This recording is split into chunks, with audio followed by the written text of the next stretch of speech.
आज हम बात कर रहे हैं एक बहुत ही गंभीर और चौंकाने वाली खबर की। काबुल पर एक हवाई हमला हुआ है, ऐसा आरोप है, और इसके बाद पूरा अफगानिस्तान सदमे में है। इल्जाम सीधे सीधे पाकिस्तान पर लगाए जा रहे हैं और मरने वालों की जो संख्या बताई जा रही है वो सैकड़ों में है। तो ये सिर्फ एक खबर नहीं, बल्कि दो पड़ोसी देशों के बीच जो तनाव बढ़ रहा है उसकी एक बहुत ही गंभीर कहानी है। चलिए इसके हर पहलू को समझते हैं। 400 सिर्फ एक नंबर नहीं है ये वो अनुमानित संख्या है उन लोगों की जिनकी जानें चली गईं एक कथित हवाई हमले में। खबरें ये कह रही हैं कि पाकिस्तान ने काबुल के एक अस्पताल पर हवाई हमला किया है। ये एक बहुत बहुत बड़ा इल्जाम है जो दो देशों के बीच के वैसे ही नाजुक रिश्तों को पूरी तरह से बिगाड़ सकता है। तो हुआ क्या था असल में? चलिए इस कथित हमले की जो डिटेल्स सामने आ रही हैं उन पर एक नज़र डालते हैं।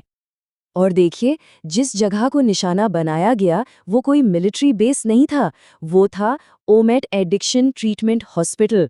सोचिए, एक ऐसी जगह जो लोगों को नई जिंदगी देने का काम करती थी।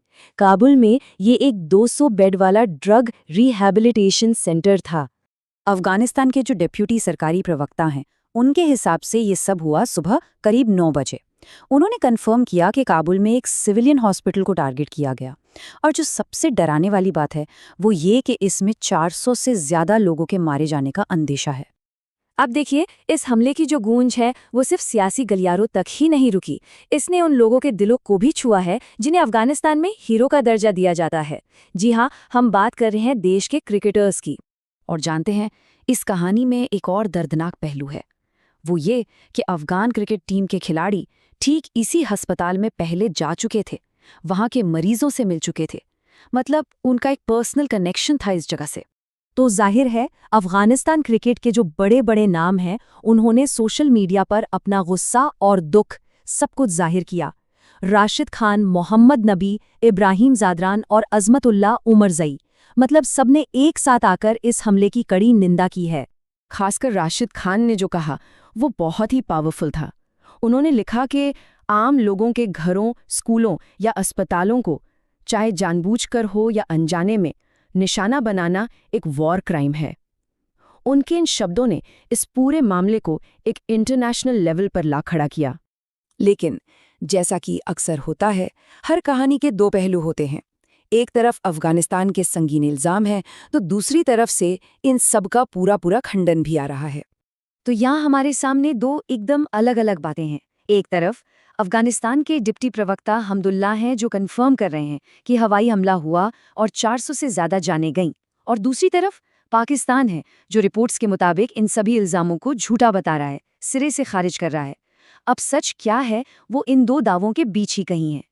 अच्छा, ये जो घटना हुई है ये अचानक से नहीं हुई। इसे ठीक से समझने के लिए हमें थोड़ा पीछे जाकर दोनों देशों के बीच पिछले कुछ महीनों से जो तनाव चल रहा है उसे देखना होगा।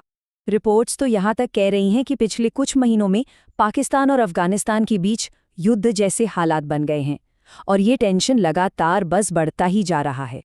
ये तनाव कोई आज की बात नहीं है, ये लगातार बढ़ता गया है। कुछ वक्त पहले भी एक हवाई हमले में युवा अफगान क्रिकेटर्स के मारे जाने की खबरें थीं। फिर पिछले कुछ महीनों में एक के बाद एक जवाबी हमलों का सिलसिला चला, और अब ये अस्पताल पर हुआ कथित हमला इस बढ़ते तनाव में एक बहुत ही ज्यादा सीरियस और खतरनाक मोड़ ले आया है। तो इन इल्जामों और इनकार के बीच सबसे बड़ा सवाल यही खड़ा होता है कि अब आगे क्या? इस अनिश्चितता से निकलने का आखिर रास्ता क्या है? देखिए, जवाबदेही की मांग अब जोर पकड़ रही है।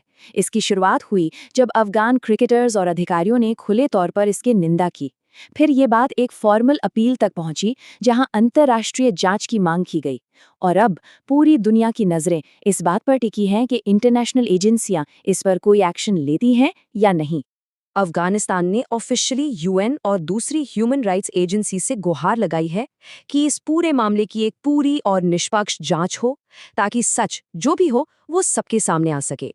तो आखिर में हम बस इसी सवाल के साथ ही से छोड़ते हैं कि जब दो पड़ोसी देश इस तरह तनाव की आग में हों और सच आरोपों के धुएं में कहीं गुम हों, तो क्या कोई ऐसा रास्ता निकल सकता है जो और ज्यादा टकराव की तरफ नहीं बल्कि शांति की तरफ ले जाए?